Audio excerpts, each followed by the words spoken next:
Welcome back to the Awesome Physio YouTube channel. Today we are going to be covering migraines. Migraines are considered to be the most common disabling primary headache disorder, and according to different studies it's been ranked as the third most disabling condition for men and women under 50.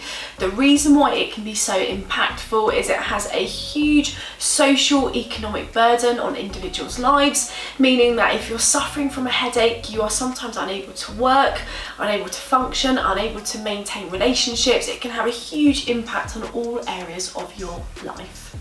So what is a typical pattern of a migraine attack? So what people might see is a prodromal phase. So before you're getting a migraine, a lot of sufferers will have this feeling that they're about to have a migraine. So it might be hyperactivity, they might get changes kind of in their digestion, they might just feel a little bit different, so they call that the prodromal phase. What typically happens after that is you'll then get a migraine attack where you're getting the typical symptoms of a headache, which we'll go through in a minute, sometimes with aura, although that's actually a minority have aura, about 15%, which is where you get the visual changes, the flashing, you get the tunnel vision where it can be really debilitating. And then what happens after is you get the postdromal phase, where after you've had that headache and that attack and the change in vision, you then just feel really nauseous, really rubbish for a long period of time after. So what are the diagnosis criteria that we would be looking at for a migraine? So typically a migraine attack lasts between 4 to 72 hours.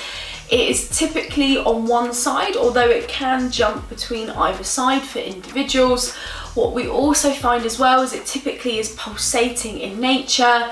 Individuals typically have specific triggers, whether it's hormonal or environmental, so certain light or smells or sound, so phono and photophobia. What can also accompany this is sometimes sensations of nausea, and with some people they feel like they want to be sick with it or are sick with their migraines, but also typically are worse for any kind of physical activity.